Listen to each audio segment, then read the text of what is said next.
Yeah, well, you always want more. I think you summed it up. Take the 4 points, move on to come into state. I think we're 4-1 into state now, so good teams winning the state. So that was the aim. We take the points, and I said there was a lot of contrasting quarters. I thought we dominated the first and really could have not put the game away, but had a fair bit of scoreboard pressure. And there was missed opportunities, probably blokes blazing a fair bit from 65. Must have watched Mackenzie's tape and thought they tried to emulate him, but we didn't quite do that. So.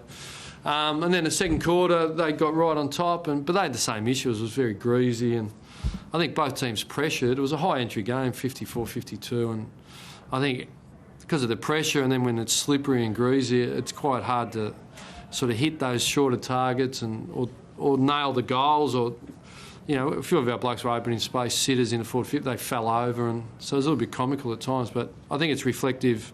It was greasy, the ground's hard, and it made it a bit more difficult. But, yeah, I think they'd walk away. I thought we lacked a bit of run tonight. The spread wasn't what it's been and the intensity was inconsistent. So, look, we'll take it and learn from it. And I think they go away. I think there's a big future, obviously, for, you know, you see Benell's speed at the end when it opens up and Swallow inside. And, you know, Prestia was impressive and, you know, gee, they've got a lot of talent on their plate. And so... yeah, they're going to be an interesting team in a couple of years. And then I thought their star recruits really were impressive tonight. Bock and Harbrow and Ablett and Brennan sort of all whacked away for them, you know. So, yeah, I think, you know, they walk away with a fair bit, and I think we say, well, when the game needed to be won, we certainly did enough. And even at the end, I think it was 6 to go, 33 points up, and then we relax. And I think it just shows when you want to play circle work with them that they're quite dangerous. And Rui's had a rest and freshen up now Friday night.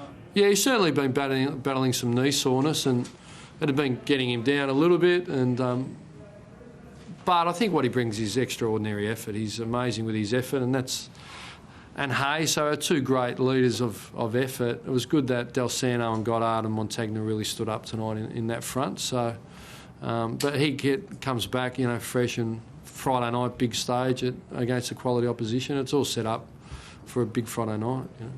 Did you feel you controlled that contest? As you say, the inside 50s were pretty even, and the scoring shots were exactly the same.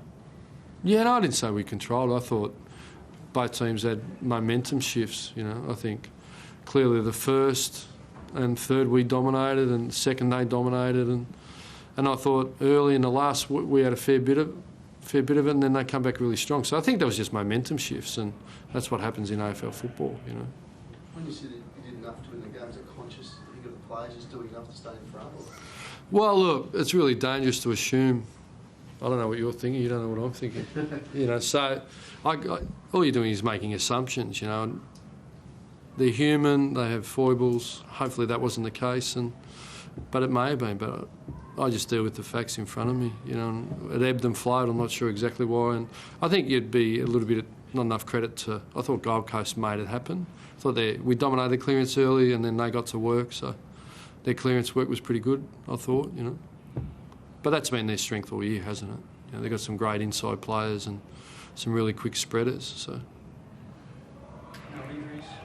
No, nothing that I'm aware of. Yeah, certainly nothing blatant. No obvious injuries, and as I'm aware, no reports. So I thought it was playing a pretty good spirit, really. Do you think Zach Dawson's got something to worry about with the high hit on Fraser in the last quarter? Well, there's match review panels in place. Nick Rewell's not playing because the match review panel made a judgment, so we always just work with what's in place, and no use me preempting anything, and let them go through the tape with a fine-tooth comb and see what they come up with, and we'll just deal with what's put in front of us, you know. How long did you think about the Rewell situation? You always thought straight away it wasn't worth rolling the dice? As we have Greg Hutchinson in place and we have QC, so they just come to me with final rulings and